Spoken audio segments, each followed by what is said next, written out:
This is season number 19 of Bass Talk Live with Matt Pengrak. BTL is presented by Bass Cat Boats, Aftco, Strike King Lures, Sunline, Big Bite Baits, Spro, X-Zone Lures, Gamakatsu, The Bass Tank, Denali Rods, Pro Guide Batteries, Beatdown Outdoors, Shoreline Boat and RV Repair, and Omnia Fishing. Hit them with the hook, Jeffries. BTL coming at you. Good afternoon and welcome to another exciting edition of BTL Bass Talk Live, where we are going to talk about bass fishing. And yes, we're an hour earlier than it says that it was scheduled, but that is the joys of doing a live program. Today is the last day of practice for the Bassmaster Open EQ on Eufaula. They did it in divisions this year, so there's no longer a Central and Eastern and a Southern. I believe this is division number 1. Got it. So this is the first Bassmaster Open EQ for division number 1. I am actually in the tournament trailer for Bassmaster right outside, and I've got the Bassmaster Opens tournament director with me, Hank Weldon. Hank, thank you. You have a crazy busy day, and we're going to actually kind of get into a little bit behind the scenes of what goes on. But thank you for jumping on BTL for a live on-location episode from Lake Eufaula, Alabama. This is fun. Happy to do it. This kind of helps level out the sanity, kind of breaks up the pre-planned stuff. So happy to do it. Excited, man. We're here. We start tomorrow. It's going to be fun. It is. We're going to get a little bit into the Bass Nation stuff. I know that there were a lot of questions about that. If you guys have want to really dive in deep into the Bass Nation stuff, Luke Duncan just dropped a podcast with you on it. You guys kind of went through all that for about an hour. This is going to be more focused kind of on the Opens and what's going on this year. Bass did a lot of, I don't want to say like reorganization, but shuffling, changing, actually listening to the anglers with everything except the payback, and came out with the EQ. So brief explanation of what you would consider the most major changes between the Opens for the past 5 or 6 years and what the Bassmaster Opens are in 2023. Yeah, so you talked about it, the EQ. So really, for the viewers out there that have a hard time understanding it, just think AOI, right? That is what the EQ is, but it's the AOI of all 9 tournaments, right? And the way you get to the elites is you have to fish in all 9, and you have to come in 9th place or higher in the EQ standings, which again, AOI standings for all 9 for the season. Top 9 punch their tickets to the elites. We still have we've got a couple of comments. We still have, like you said, we have 3 divisions. They've been renamed Division 1, 2, and 3, and that was really that was for semantics, splitting hairs a little bit, because we oftentimes we'll take Douglas Lake, right? Douglas Lake has been a Southern and it's been a Northern before, right? So bass anglers are geography experts when it comes to that sometimes. So that's why we renamed it really to Division 1, 2, and 3. So we, because we're still going to go to the general areas where the Southerns, the Centrals, and the Northerns went, but they're just going to be relabeled. But if you're just fishing one division and not all 9, you still have 3 opportunities to make the Bassmaster Classic. As long as you fish all 3 in your division, there's just no path to the Elite Series through the 3 tournaments. It's only the 9. Right. That's great. Yeah, that's what I was going to dive into. We didn't take that away, right? If you're in one division and you fish all 3, should you win, you punch your ticket to the Classic. So the main difference was, though, yes, you cannot qualify for the Elites through a single division anymore. You got to be in all 9, which labels you an EQ angler. So obviously there's been a lot of shuffling in the world of professional bass fishing and with the different organizations over the last couple of years. So when this kind of concept of having to fish all 9, $1,800 entry fee, really outside of the top 5, it's negligible as far as I'll give it outside of the top 7 or 8 as far as your payback is concerned, as far as making money. The big question was how many guys would sign up for all 9 events, a nationwide trail. Was that a concern you guys had at Bass before the start, or did you know that there would be as many guys that are sign me up for all 9? Yeah, we were hoping for 100. Oh, wow. And then, we were like, we would be ecstatic with 150, and we landed on, I think we are locked and loaded. We've had a couple of cancellations to 172 anglers. I think is where we are with who is an EQ angler. And I do want to point out too, that will not change after tomorrow. Once that first cast is made, the EQ is locked. No one can add into it after that.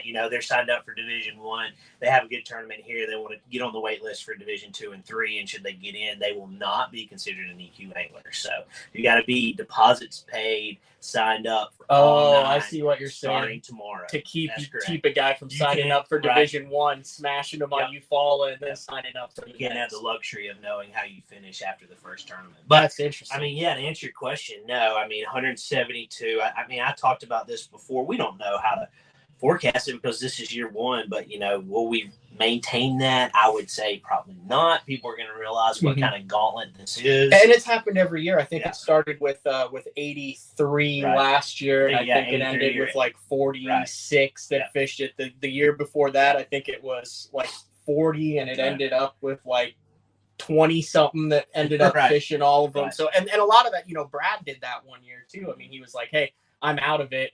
Right.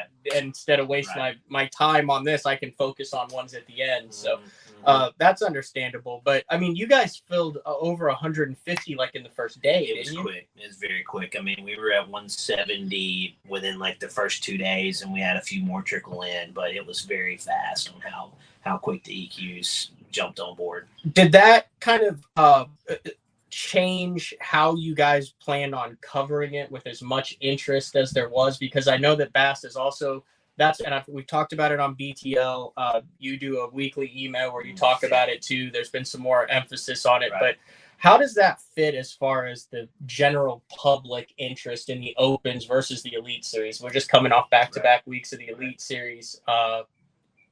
Have you seen an uptick in open interest with bigger names over the last couple of years fishing these things in an attempt to get back? That's a good question, Matt. I'm not exactly sure. I'm going to show you a deck today with kind of some good stats from last year, what the Opens produced.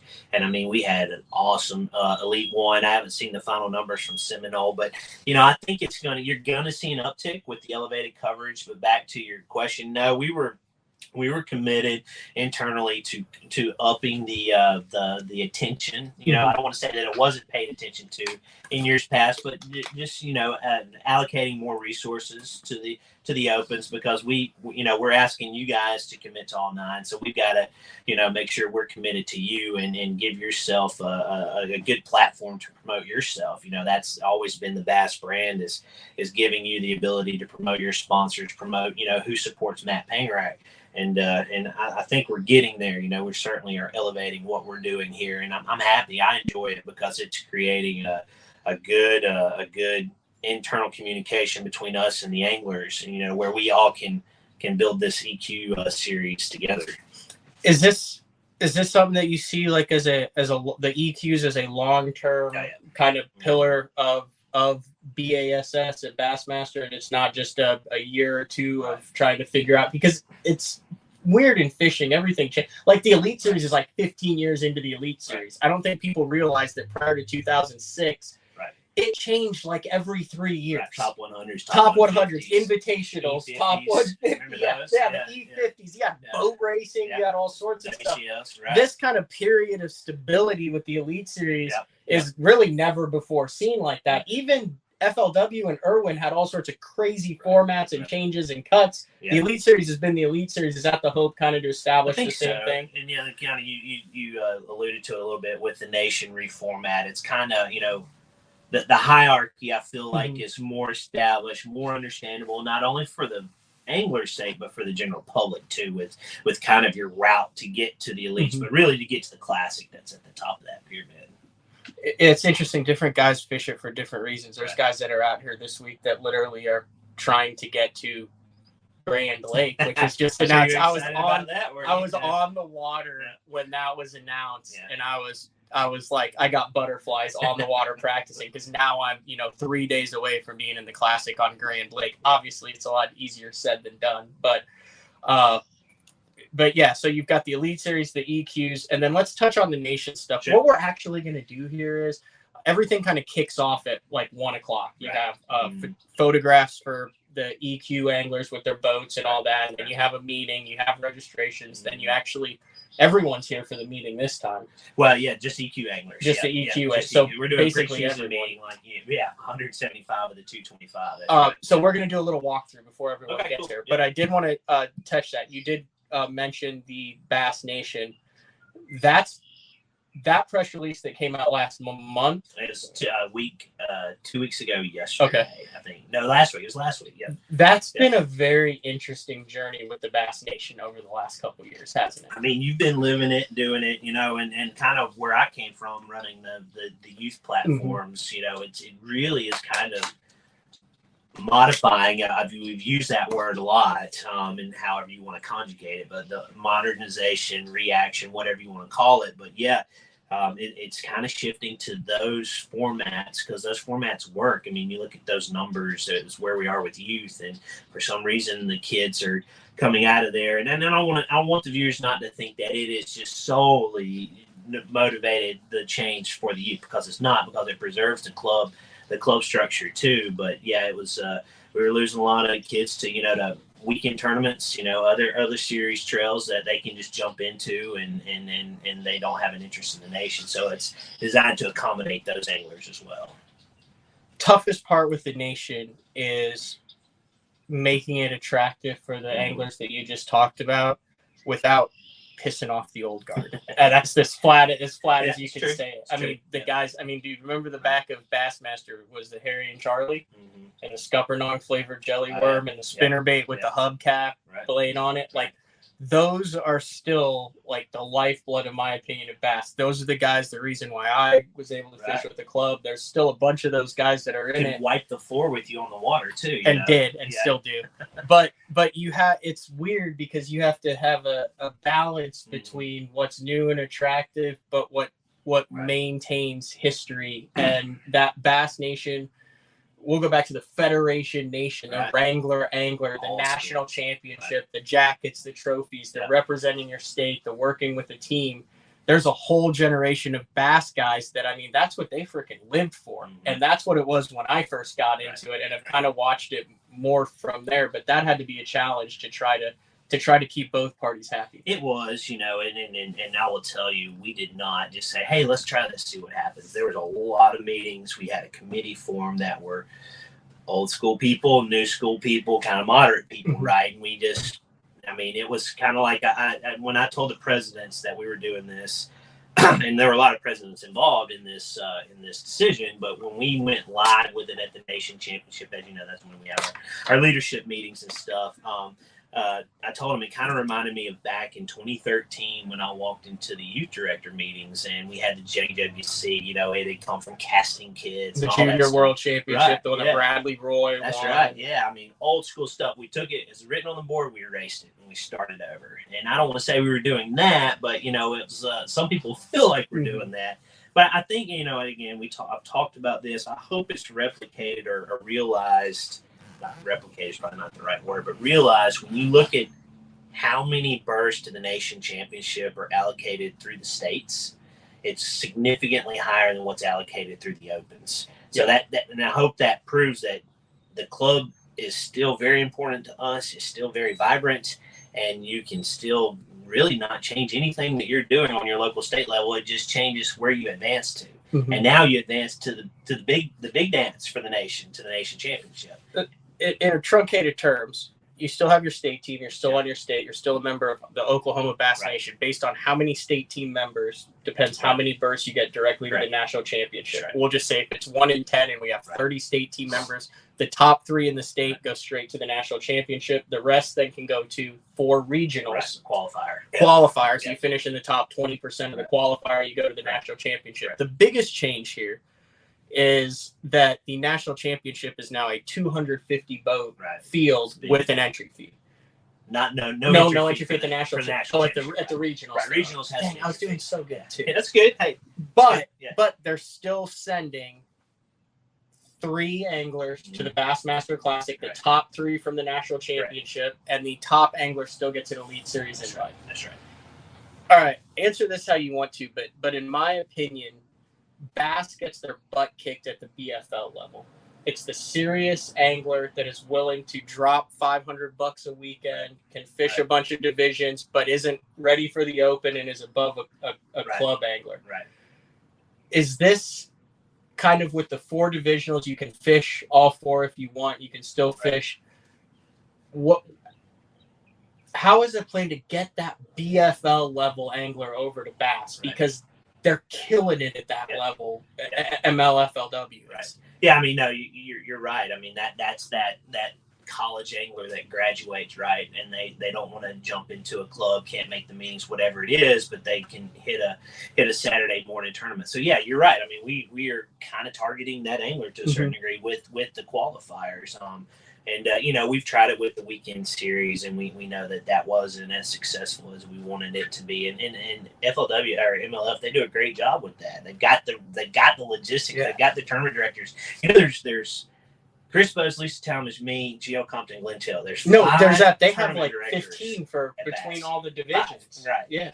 And then they've got the Toyota series and all sorts of stuff. The logistics built. They do a great job with that. So we were like, what can we do with what we have to try to reach those anglers? And you're right. That's a big grab. But what I want people to realize too is like Oklahoma, they've got 20 guaranteed berths into those qualifiers. Should Oklahoma anglers want to use those? Okay. So Brock, the president, they'll say, okay, let's just say you've got 3 to the national championship. So that's actually 6 anglers. That's 3 boaters, 3 co's. Yep. So after that, so you can say top 3, move on to the nation championship, and then you go 4 to 23, get automatic invites into the qualifiers. So you can jump in there. You still got to pay the entry fee, but you're guaranteed a berth into one of those too. I like it. I think it's good. I think it's a little bit new school, but as long as you're trying to incorporate more people, you're trying to make it fair for everyone. The Bass Nation, if you understand it, I think is incredibly special.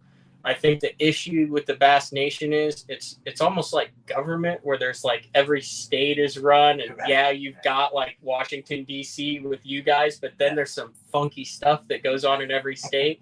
Like you have some states that are massive. Right. You have some states that are like, well, we only want 10 guys because Jim can't beat anybody, and he's been on the state team 37 years in a row. So it's real interesting, and I'm a fan of standardization. I think standardization in tournament fishing is critical and is key. Yeah, you might have to do a little bit more if you're out in California and drive, but not all states are created equal if you're in, a smaller state. So it is what it is. Here's what the one thing that I'll always, when I stood up in front of the president, I said, no one can argue now that Matt Pangrack has more chances to get to the nation championship. Yeah. Because used to Oklahoma, it's 1. Yeah. Wyoming is 1. Yeah. Alabama is 1. 1A. You're in it. That's what I said. You can't get into the classic if you can't get into the I had an old timer. Right. Bob's gonna kill me for calling him an old timer, but he's made 23 state teams. Right. Robert DeGraff and yeah. And he's like, but dude, it's 250 boats at the national championship. I'm like, Bob, you've made like 3 national championships. Now you're at the game. You're in the game. At least you're at the plate now. Like you have 3 good days and you got it. So we knew it was a big change, but make no mistake, that national championship is still going to be special. I mean, you look at the college championship, the high school championship, those are still special. We're going to make that special. And let's be honest, from a sponsorship standpoint, 500 grassroots anglers and foreign nations representing the nation at a championship is going to be a needle mover for a sponsor at the national championship. So from the business side, that was another important move we thought was for this to kind of get some more awareness, some more attention paid to at the nation level on an economical budget. Again, a $400 entry fee, no entry fee to the national championship is much more feasible to some anglers that can't afford to jump into the EQs.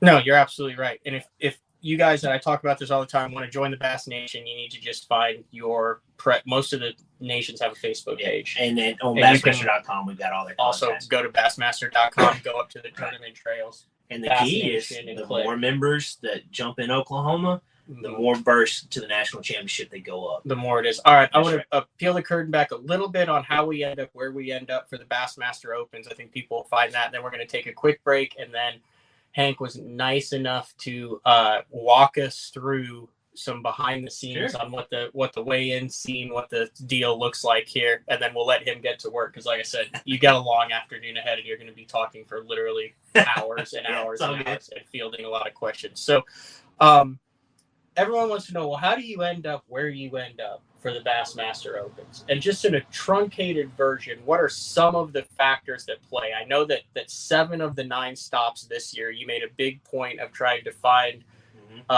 venues that had not been recently or ever visited by Bass. But I don't think many people realize how many factors are in play when it comes to selecting where a 225 boat field goes. So there's so much that's involved, and and we love our sponsors, Bass Pro Shops. I'm gonna talk about them for a second. For years they were either the title or the presenting sponsor, and on that final day, 3-day tournament, we had to be able to trailer to a Bass Pro Shop. You had to be within an hour of Bass Pro. So that was very constraining with where we went. So last That's how you year, end up at Louisville.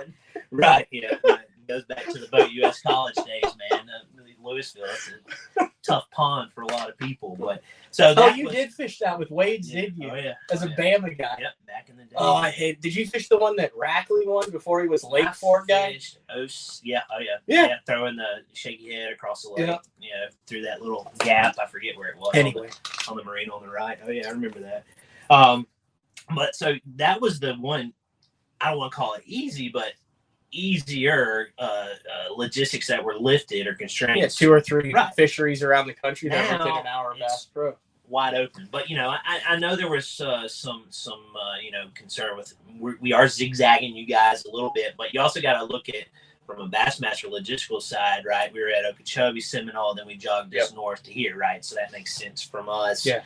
Seminole's literally right there. Yeah, I mean, it's, I think, Scott Canterbury locked down and ran down there one time. I think it's a little bit further than you think. No, it is. I looked at it. I was going to see if I could lock through. I had a rough couple days of practice. It's like Joey Cifuentes with a drop shot. I can get behind that. Yeah, crazy how those 2 tournaments were won. We can talk about that all day, too. But so then we were like, all right, so we've got that lifted. Where can we go that can handle 225 where we haven't been in a really long time, and where could be some cool stops, with some good weights, and that's kind of where we landed. I mean, we've wanted to come to Eufaula for years. I mean, a famed lake here for bass, but we didn't have that Bass Pro Shops close by. But starting out here. It's awesome. We haven't been to Bugs Island, I think, since 1998. That one's going to be interesting. Lake of the Ozarks was always, we couldn't do it because Table Rock was right there in the backyard of Bass Pro Shop. Same way with Muskogee, going to Eufaula, Oklahoma. That one's going to be interesting. Wheeler, Tennessee River, that we kind of targeted that one because it's been trending up here living in Alabama. You kind of pay more attention to it. It's that one could be really good. TVA's like one of them will take off, and it's usually the one that sucked the worst for like 10 years. It's crazy. Yeah. I don't know if that's because guys, it hasn't been good and they don't go to it. I think it's for just a little cyclical, bit, man. Yeah. Because like Gunnersville stayed good, and it gets the crap pounded out. You'll see. Yeah, Gunnersville will be awesome. Wilson and Pickwick will be awesome, but Wheeler won't be doing well. And it's like, well, what's the difference? The water flows through that pond, right? But so and then Waddington. I mean, it's fun. That's one of the more fun things of my job is picking the fisheries out. That's where I can kind of put my angler hat on and try to get you guys in places that I think will showcase well, and we got a tough one in there too. It's obvious. I think Watts Bar is going to be the hardest tournament of the season, but that's going to be a grinder. Yeah, it is. So I mean, there's not. I always wonder, is there like a committee? Like, do you have all these names up on the board, and then you just based on weeks that they're available, because weeks that they're available, and then weeks that the elites and everything, and it just crosses out. Then it eventually just says, hey, here it is. Right. We have a master calendar. We've got a big board actually where we just start writing down, okay, if we go here, then that leaves this. That's going to be kind of fun, though. It is. Like, that's got to be some of the fun parts where you just like have the wish list of all the lakes you want to go to. And then you throw the feelers out to the hosts. A lot of them already. Be like, hey, this is going to work at this date for us. If it works for you, let's lock it in. And everything kind of snowballs downhill. You lock in the classic, we've got that done, and then the elites roll out, the opens, college, high school, juniors, all the way down the line. That's just kind of how it works out. But it is a lot of communication that's through multiple departments at Bass. Is that how you guys figure out the classic too? I mean, do you guys because that's top seat. Like, honestly, until I found out 20 minutes before the announcement, and I did not know. I legitimately had absolutely no clue. Honestly, I'd been so busy it hadn't crossed. We're always glad when he gets out because then we don't have to keep the secret. Yeah, no, I knew that they were looking in Oklahoma. Yeah. But I mean, it had been like a year before anybody had been like, "Hey, what are venues in Oklahoma?" Which, I mean, honestly, there's like 5. Mm-hmm. You can have it more with. No, there's 5. In the entire state of Oklahoma, but Oklahoma shows out so good too, like with the attendance and stuff. How long has it been since we've been to Tulsa? 14? That was the one that Edwin won. Yeah. That was when Bass Track first came out, and the dude on the bridge told Christy, remember? Like, Christy's got the deal, and he goes, "Oh, Edwin's got 27," and Christy was like, "What?" That was like one of the first years that there was the. We've had 2 there, right? Yeah. 3, 2, 3. Yeah, I can't remember. Cliff Pace. Yep. Is it Cliff Pace and Edwin? I think that's it. It's 2. Yeah, just 2. I think I was thinking of Hartwell. The tightest boatyard in the Classic is that parking lot right next to the BOK Center. Oh, yeah. That's the logistics. That's what you ought to do, is walk people through those logistics, because it's a grind. Oh, my gosh, there's Miles Berghoff. We're live on BTL. Do you want to come say hi? Oh, hey, everybody. That is Miles Berghoff. We're going to take a quick break, folks. When we come back, then, we're going to have Hank. Guys are starting to show up. We're going to have Hank walk us through the backstage. Maybe we'll get Miles on for a couple minutes if he's still around, unless he's got an issue. Typically, when you I got to tow somebody. Okay. Oh, he's got to tow somebody. All right, we're going to take a break. When we come back, we'll talk around, walk around the backstage. It is BTL on a Wednesday, on location, BASS. What is it now? Do you call it BASS? Do you call it Bass, or is it Bassmaster? What is technically correct? This is the St. Croix Bassmaster Open. St. Croix Bassmaster Open Tournament Director, Hank Weldon, and we will be back right after this. The new Puma STS has been redesigned from the ground up. With the angler, design, function, and performance in mind, nothing on this new offering was compromised, and the only thing carried over from the previous version is the name. Based on the Soft Touch series hull that started with the flagship Jaguar, this new model is nimble and performs incredibly well at all speeds with either a 250 or 300 horsepower engine. Featuring a new 96-inch wide-body footprint, this hull measures out at 20 foot 7 inches in length. Industry-leading design coupled with tournament-winning performance. The Puma STS from Basscat. Feel the rush.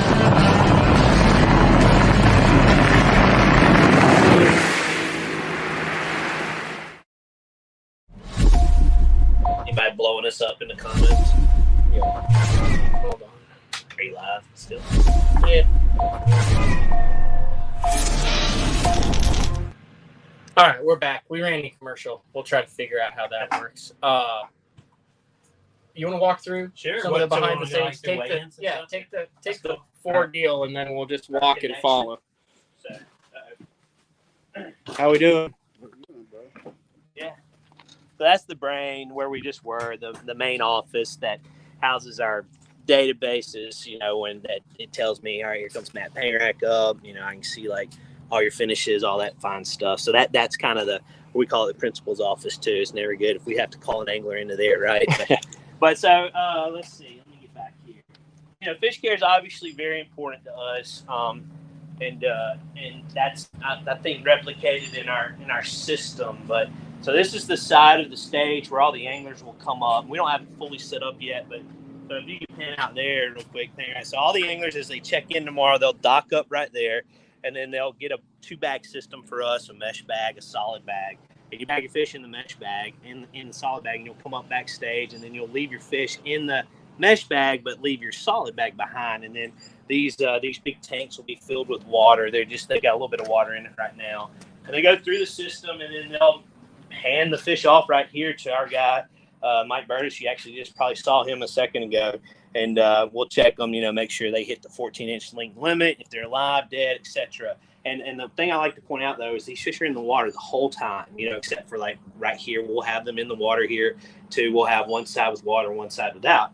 And then once we get them into the computer system, they're in these tanks right here, and they'll bounce through as we flow through the weigh-in, and then they'll be waiting right here, and then we'll call them out, and up on stage. So then you step up on stage. You'll hand the fish off to our weighmaster. I can undo this real quick. These are our master scales. People sometimes want to know the scales we use, so we're not sponsored by this company, but we've had them for years. Duran is our official scale. In case anybody wants to know, we get them certified every year. We also have a certified 5-pound weight that we put on them every day, and we have the contenders verify that. So, again, we make sure that all that is good to go before we weigh them. We'll hold them up. This is what it looks like from the angler view. We'll have the crowd out here, and then they'll go off and back into our live release boats, which we've got them, the Yamaha Africa live release boats. They're over here right now, but they'll be in the water tomorrow, and we'll have fish runners that run the fish around to get into the lake or into those boats, and then they'll go back out to the lake and we'll release them, and then we'll rinse and repeat 225 times for pros and 117 times for co-anglers. That's how it works. There you go. That's about the only time. That's about the only time you're going to get. That's an actual walkthrough like that. So, like I said, I wanted to go live. I'm not exactly sure how all of these lives are going to work. I was going to get Miles on, but he's got to go help someone who broke down. So he was just making sure he could go help the helpless. Do you think people want to know what's going on today? I don't care telling them about that. What's going on? I mean, it's gonna be awesome. You'll see all this on Bassmaster.com. We've got our EQ anglers coming through. They're gonna get a picture of the trucks and boats, and we'll be able to put all that up, and you guys can see what kind of rigs they're running. I think they're pretty cool. I think we got a new one of those new rigs out that's being debuted at the Classic in the field, so that'll be really interesting. Yeah, the Wheeler boat. Yeah, that's gonna be. Someone's got an icon. I don't know how they did it. Yeah, but interesting. Yeah, so that'll be pretty cool. You'll see their trucks and stuff. We're getting headshots. Sometimes I call them mug shots, depending on the angler. Headshot or mug shot. Still no jersey this year, folks. I thought this was going to be the year. I'm still safety pinning it. Okay, there you go. All right, that's fine. It meets the rule. It does. So you're good there. You don't have to wear that yellow hat. You guys got to get some better hats, man. Well, sometimes that's to encourage you to put the logo on your jersey. Those have to be like 30-cent hats made in a third world country by a 7-year-old kid. But yeah, we're gonna do that, and then we've got a big preseason meeting where we're gonna try to get you guys loaded up for the EQ anglers. Is there beer at that thing? No, there's not. Dang, some of them have. We need you paying attention. Okay. So, and we're gonna go through all kind of stuff like, things to keep in mind with if you're on live, social media posts, that kind of thing. And we're going to dive into the rules a little bit because, again, I don't know. You're not doing the typical read every word. No, I've got to highlight stuff. Okay. And how many of those have you sat through where they're like page 1, rule 7A? We're not doing that. But we are going to dive use of dip nets. And you're like, oh god. We are going to dive into it a little bit, and then I think this is important for your viewers is, as a tournament director, we don't try to catch you in a rule as much as we try to make sure you understand the rules so you don't violate the rule, right? Yep. So, we want to arm you guys with a good understanding, answer any questions if we have them, that kind of stuff. So we're excited. Busy day. I mean, we're on the heels of the EQ. We're watching some weather on Friday, so, hopefully Mother Nature can cooperate, but we may have to make a call there, too, for that. We'll see. All right, guys. I'm going to go through, get my boat picture taken, work on some tackle, get things made up. I want to thank everyone for jumping on early. Like I said, if you're listening to this on a replay, real easy way to catch these lives is just hit the notification bar on your YouTube, and then as soon as BTL goes live, it shows it like that. So, Hank, big shout out. Thank you very much. It's awesome, a thankless job, but you're well aware of that. You're born into the tournament world. How's your pops doing? It's good, man. He's fishing. He's enjoying life. He is getting better. I know he had like a health scare he's there. Intermission, so we're good. Yeah, we're good. Thanks for asking. All right, and tomorrow there is a recorded show, day 4, number 106. With the man Frank Scalish. I will be on the water competing, and then we will be back live on Monday with a show from Shawnee, Oklahoma. This has been another edition of BTL Bass Talk Live. We will talk to everybody next week. Dude.